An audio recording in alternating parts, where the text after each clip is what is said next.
Representative Dan Carter is a Republican candidate for the 2nd District of the Connecticut House of Representatives. You can learn more about Dan at his website, www.dancarter2012.com. But here are some highlights. Dan currently lives in Bethel and has 2 children. He was elected to the Connecticut House of Representatives in 2010 and is now seeking a 2nd term. Dan is a graduate of Bowling Green University with a degree in political science. After graduation from college, Dan was commissioned as an officer in the United States Air Force. While in the Air Force, he obtained a master's degree in aeronautical science from Embry-Riddle Aeronautical University, where he was also an instructor. After his active duty concluded, Dan pursued a career in healthcare while also serving in the Air Force Reserves. So Dan, great to have you here today. Great to be here, Gary. Thank you. It's been a long campaign. Yes, it has. But you seem to have survived okay. But let's just jump right into it. What do you think you can do for Newtown residents as a state legislator? Well, thanks. Newtown residents, I think, face a lot of the same problems that we're facing in other parts of the state. As you know, the economy in Connecticut has been dragging for a long time. Our recovery has been slower than some areas. And a lot of those reasons are because of the policies that are in place here in Connecticut. As you know, we're highly taxed over the last, I'll say the last 4 years. I came in the legislature in 2010. And when I ran in that last campaign, I was already speaking about the largest tax increases, the spending increases, and it happened again during my watch, but not due to me, of course, because we actually had supported a budget that didn't increase spending and didn't increase taxes. But with the economy how it is right now, we can't afford to keep doing that, because from the state side, we're not doing anything really to help jobs. So if I want to say what I want to do for Newtown specifically, I want to support legislation that keeps spending flat at the state level. I want to support legislation that does not increase taxes anymore. In fact, we're already $400 million in the hole is what it's projected to be next year. So we don't want to do a revenue increase to get that back. We have to be smart about the spending side. And the last part of that is if we are spending money, we want to do it in a way that creates jobs in the state of Connecticut. Obviously, we can't do it in government, but we can do something like making an environment that we can create jobs. Now, how would that look? Well, specifically, there are a lot of programs where we can reduce spending in the state of Connecticut. For instance, we can outsource the prison commissaries. That right there saves $10 million. If we go and we wanted to hire about 20 to 26 fraud investigators because of Medicaid fraud. Now, you might get a little worried, and when I say Medicaid, that he's going to touch Medicaid. Realistically, there's about $2 billion a year in Medicaid fraud across the country. Wow. Connecticut's fraud unit identified 85 million. We know that the numbers add up. If we hire a fraud investigator, we can get about $7 million of fraud per investigator right now. Think about that. Wow. And their salaries are 75% covered by the federal government. Now, that's a no-brainer. I don't think so. Right, so and as you notice, these are all small amounts of change, but they add up to billions once you put them in place. So those are the realistic things we do about spending in the state of Connecticut. Now, what do we do about jobs? Well, jobs are interesting because last year we passed a bipartisan jobs bill. Bipartisan. And there were some things in it probably I didn't like, but there were some things in it that I even campaigned on. Like we cut the business entity tax in half. We had money that were available for revolving loan and forgivable loan programs, which some of the businesses in my current district, in Bethel and Danbury, took advantage of and expanded. So those are the kinds of things that we're going to do over the next couple of years. So if you're a Newtown resident, I want you to be thinking about your friends and neighbors who own businesses, and I want you to be thinking about rolling back some of these taxes, like the impending gas tax increase, things like that. Yeah, I think that's all very interesting. It seems like everybody's in agreement. Really, the most significant issue the state faces is the economy. Yes. What would you say would be the second most pressing issue beyond the economic issues, if there is one? I mean, maybe it's just so overwhelming with the economy. That's it. You know what it is? I would say it is overwhelmingly the economy. Second, probably, numbers-wise, is healthcare, actually. And then the one that has the most impact on people to think about right now is education. So education kind of becomes the second thing in itself, because if you look at it, we have some of the best schools in the state. There's no question about it in this area. I think the biggest worry is with education reform over the last couple of years, it was very targeted towards just teachers. At the end of the day, I've supported a bipartisan bill, but it took a lot of the bad stuff out of it. we have a long way to go in education reform, and the most important part of that is how we fund it. Because, we have an achievement gap, and there's no question about it. But what we have to worry about in this area, Newtown, Reading, Bethel, and Danbury, we want to make sure that we don't bring down our schools to accomplish this achievement gap change. So a lot of that's going to be looking how we fund it through ECS, making sure that we're bringing adequate amount of money to our local schools. So when you talk about an achievement gap, what Yeah. exactly are you talking about? Well, the achievement gap, the bottom line is the folks who come out of schools in our area do much better with respect to testing and their level of learning than the folks in the inner city schools. Hartford, Bridgeport, New Haven. And the real problem is not just the teacher part or the curriculum part. A lot of it is the parental part. And in Bethel, there's a unique program where they have a family partnership developed, where they're trying to get folks in the community a little more involved in what's happening. But if you're living in Hartford and you're in poverty, much more difficult for you to be involved in what's happening with education. So that's part of the economic piece, is the rooted in poverty part, but also getting the parents more involved in what's happening and how we as state incentivize that behavior. We want to incentivize behavior that's good.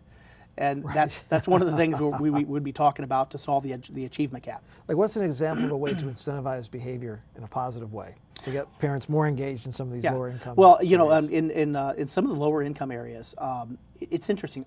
I would love to see some sort of maybe a bonus system or a positive reward for parents who become involved in the PTOs. Or there's something we got to think outside the box here. But again, that gets into a lot of weeds. If you look at something that's very positive, that's been helpful around here, the ROTC program is one of the best examples. In Bethel, there's a thriving junior Navy ROTC program. Really? And it's bursting with the membership. In fact, we're trying to find more money to hire another instructor. Huh. And the thing that's important about that is that it's instilling that character and that sense of achievement that parents may not have the ability to do right now, whether it be poverty or they're working a lot or they just don't know any better. Right. But what's happening is we've seen this performance level rise in that school. And not all those kids are going to go in the military. But I'll give you an example. I went and I talked to a parent during their training program with freshmen. And the guy said to me, he says, my son's 14 years old and he starts laying out his clothes at night for what he's going to wear the day before. He said he couldn't believe that's his son. But what has happened is he's seen this transformation. Now, I'm just saying that's one out-of-the-box way of saying, we need to instill this character in these kids. And I think that's going to be helpful in the future. Oh, interesting. So, one of the things that's on people's minds is the reliance of the state and communities on the property tax to raise revenue for education and for municipal services.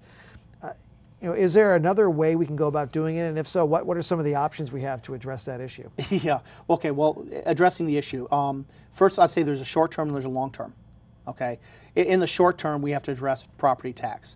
Now, the problem is in Connecticut, there are not a lot of ways a municipality can raise money. We can give them the ability to do a sales tax. Probably a bad idea, because I don't think that's just really the way to go. So how do we do that? Well, from the state level, one thing that we do is we reduce mandates on towns. Now, mandates are things where the state passes a law that says you have to do something, or we pass a regulation that makes it more expensive for them to do something, a service. I'll give you an example. We have a law in place called the prevailing wage law. Now, the prevailing wage law basically says that if you're going to build a new building in town, and you're going to spend more than $400,000 or a project, you have to pay the union wage, which is higher. So this is a union protecting bill. But if you're going to go out there and you're going to build, let's say in Bethel, we put in at the high school a track and lighting, and it was from a donation. It doubled the cost of the project. In fact, I sponsored legislation that would say money that's been donated should not count in that calculation. But that is a way to say, all right, if we get rid of that, now we have the ability for Lease Town's money to go further in some of these capital projects, because those capital projects could employ local businesses. Right. That right there. Also, project labor agreements, kind of the same thing. It was a union type of bill where we say, if we're going to require project labor agreements, we're basically requiring union labor. Well, guess what? Only 20% of the labor is union. We've just cut out 80% of the workforce in the state of Connecticut. So those are things we have to worry about, because that comes back and reflects on the property tax in the town. Now, the long-term solution is obviously finding a way that we don't fund all the education through property tax. A lot of that's going to be the state aid that comes back to town. Unfortunately, with the economy the way it is, the state aid's not available. So we're probably going to have to redo the ECS formula. Can I tell you how we're going to do that right now? Not a clue. It's going to take a lot of people to get their heads together and come up with a real vision on how we fund it that way. You know, it's a real interesting, it's a bit of a challenge with an overwhelming Democratic legislature. Sure. And now with a Democratic governor, to create bipartisanship. How do you do that? It's funny. It's hard. It's hard because look at my record. I use mine as an example because I'm somebody, I believe in working across the aisle. If you talk to the chairman of public health, they will tell you that I've been a valuable asset and I can be very nonpartisan. I voted with the other side, or I should say I found common ground with the Democrats about 76% of the time. With my party, my voting record is about 95%, which means my party largely sees things in the same as the Democrats. Like, we get along more than we don't.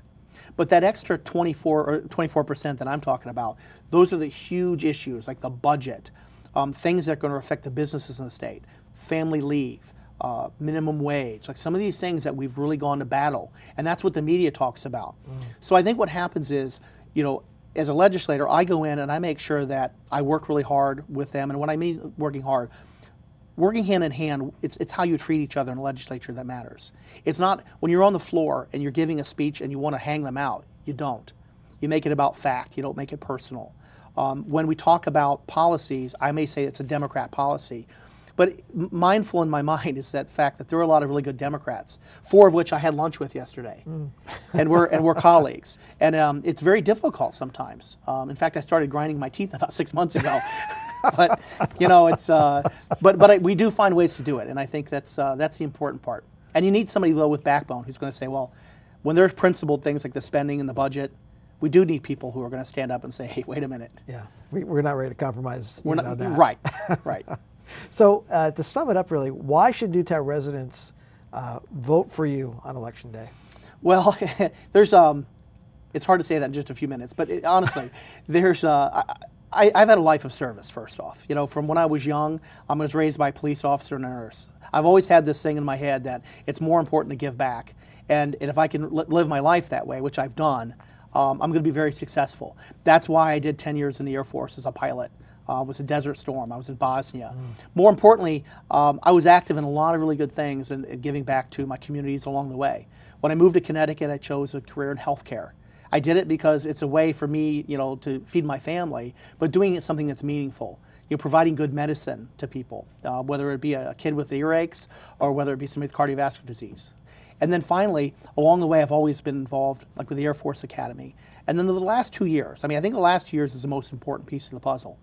Because I'm somebody who came in there and I said, you know what, this is how I'm going to do it. I'm going to work bipartisanly. I'm going to hold the line on some of these spending items, but I'm going to be realistic. I'm going to work on getting people back to work and getting business back in business. And I've proven that I do that. In fact, I got the endorsement by the CBIA, the Independent Small Business Association has endorsed me. Even the Danbury News-Times here recently gave me an endorsement. That one meant a lot because it was the way it was written. I hold the line on spending, but I'm flexible. I'm willing to work together. I'm willing to tackle energy costs. That's the kind of legislator you need in Hartford. You need somebody who's going to have some backbone. You can't be part of the majority up there because it's one-party rule. You need somebody solid like me who has the ability to be independent. Yeah. Great. Well, on that note, we'll end right here. But first of all, Dan, thank you for your service. Thank you very much. And thank you for your service both in the military but also as a state legislator. And good luck with the campaign. I appreciate it. Thanks for having me on today. You're welcome.